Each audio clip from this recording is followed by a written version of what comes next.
Hello friends, मैं आज समझाऊंगा आपको क्लास 10 के 5 पार्ट यानी कि समानांतर श्रेणी। इसमें हम समझेंगे कि समानांतर समानांतर का मतलब होता है दो अंकों की बीच की दूरी जहां तक ले जाए उसका अंतर क्या होना चाहिए, समान होना चाहिए। जैसे 1 और 2 के बीच के अंतर कितना है, 1 है। उसी तरह 2 और 3 के बीच के अंतर क्या है, 1 है। 3 और 4 के बीच का अंतर क्या है, 1 है। इसको बोलते हैं समानांतर श्रेणी। मतलब समानांतर का मतलब ही जहां भी जाए उसके बीच की दूरी क्या होना चाहिए, समानांतर। जैसे समानांतर श्रेणी लाइन होता है, इसके बीच की दूरी क्या होता है, हमेशा समान होता है। अगर यहाँ 10 है तो लास्ट तक भी क्या होना चाहिए, 10 होना चाहिए। अब इस हम श्रेणी का मतलब होता है क्रम। जैसे 1 2 3 इसको बोलते हैं श्रेणी का मतलब हुआ। समानांतर का मतलब उसके बीच की दूरी हमेशा समान होना चाहिए। जैसे इसमें दिया है -3 है, सॉरी -5 -3 -1 2। इसके हमको बीच की दूरी निकालना होगा यानी कि समानांतर श्रेणी यानी कि सर्वांतर। सबसे पहले हम समझेंगे कि इसमें जो जैसे एक दिया है पहला पद है, इसको हम सूचित करते हैं एक सॉरी ए से सूचित करते हैं। पहला पद को पहला पद पहला पद को हम किससे सूचित करते हैं, ए से। उसी तरह होता है दूसरा पद, उसको हम किससे सूचित करते हैं, तो A2 से। दूसरा पद को A2 से और तीसरा पद को A3 से। इसको ऐसे भी लिख सकते हैं, A बराबर A1 ही रहेगा, वही रहेगा, लेकिन A2 को A प्लस डी लिख सकते हैं और उसके बाद A3 को A प्लस 2D लिख सकते हैं। इसको हम आगे जानेंगे बढ़िया से, जब क्वेश्चन बनेगा तो समझ में आएगा। उसी तरह जो इसके अंतर होता है उसको हम कैसे निकालते हैं, मतलब सर्वांतर। सर्वांतर मतलब अंतर, मतलब तो अब उसको हम कैसे निकालते हैं, सबसे पहले हम समझेंगे कि डी का मान निकालते हैं कैसे। तो डी बड़ा फॉर्मूला होता है A2 माइनस A1। या अगर दूसरा पद के लिए निकालना होगा यानी कि इधर डी हो गया। डी हमेशा समान होगा। अगर यहाँ डी है तो यहाँ पे क्या हो जाएगा, D1 हो जाएगा। यहाँ पे हम अप्लाई करेंगे D2 माइनस, तो यहाँ पे D3 माइनस D2 क्या हो जाएगा, अरे sorry A2 A3 minus A2 minus A2, ये दूसरा का डी निकलेगा, लेकिन डी हमेशा समान रहता है।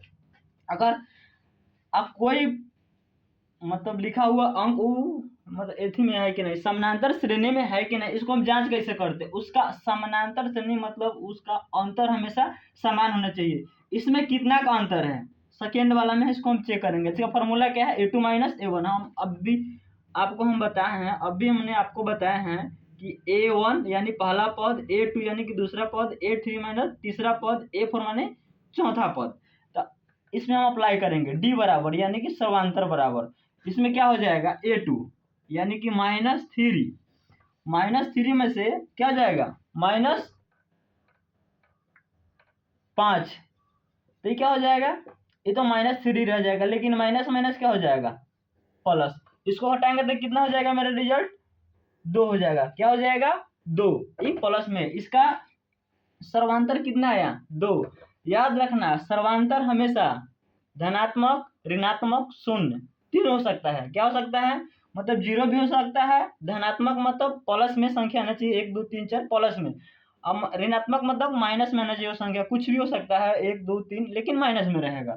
तो क्या बोलते हैं इसको, सर्वांतर धनात्मक, ऋणात्मक, शून्य तीन हो सकता है। जैसे इसे 0 0 0 दिया है 3 नंबर क्वेश्चन में, क्या ये समानांतर श्रेणी में है कि नहीं, तो ये है। क्यों, इसके अंतर के बीच की दूरी क्या है, इसका अंतर सर्वांतर समान है, मतलब 0 0 का अंतर है, इसलिए क्या होगा, एपी में होगा। इसमें एपी में है कि नहीं, ए भी है। इसका अंतर कितना है, इसका भी अंतर 0 0 का है।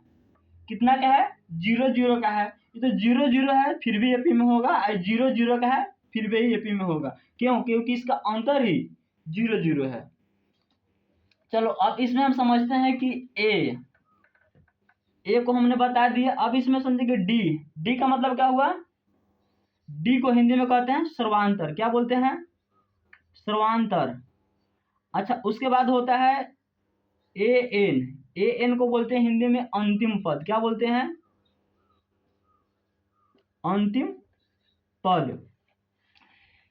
इसमें कभी कभी एन निकालने का मान पूछेगा, और इसमें क्या पूछ सकता है, ए एन, इसका फार्मूला होता है जैसे हम निकालते हैं, क्या एन निकालते हैं चाहे एस एन निकालते हैं, उसका फार्मूला होता है एस एन बराबर सॉरी ए एन, पहले हम पढ़ेंगे ए एन बराबर को होता है क्या, a plus n minus one into d. इससे हम एन का मान भी निकाल सकते हैं, एन का मान भी निकाल सकते हैं, डी का मान भी निकाल सकते हैं, ए का मान भी निकाल सकते हैं। जैसे हमें कोई संख्या दिया रहा है हम आपको बता देते हैं, जैसे 2 4 6 8 डॉट डॉट, यहाँ दिया रहेगा 10 पदों, चाहे लास्ट यहाँ ही दिया रहेगा 10, यहाँ नहीं 100 दे सकता है।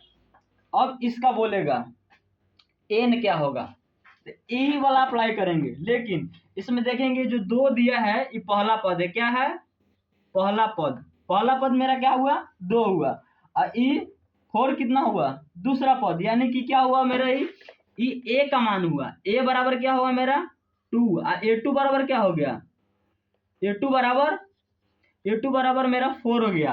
और ये जो दिया है 100, इस किसका मान होगा, ए एन का मान, किसका मान है ए एन का मान 100 है। अब इसमें हमको किसका मान निकालना है, एन का मान निकालना है, मतलब कितना टर्म में गया है 100, तो उसको निकालने के लिए मेरा फॉर्मूला क्या है, यही मेरा फॉर्मूला है ए एन बराबर a plus n minus one into d. इसको हम अप्लाई करते हैं, इसको हम अप्लाई करेंगे तो क्या हो जाएगा, ए एन का मान दिया है तो ए एन का मान हम रख देते हैं, ए एन का मान 100 तो 100 रख दिए, फिर ए का मान कितना दिया है 2 तो 2 रख दिए, फिर प्लस है तो प्लस एन का मान मुझे निकालना है, सॉरी डी का मान नहीं निकाले, तो डी का मान कैसे निकलेगा, तो डी वाला फॉर्मूला क्या होता है, डी बराबर a two minus a one, a two का मान कितना है 4, 4 में से क्या जाएगा ए वन का मान कितना है 2, घटेगा तो क्या हो जाएगा मेरा 2, यानी कि डी का मान कितना गया 2। अब इसमें हम अप्लाई करते हैं,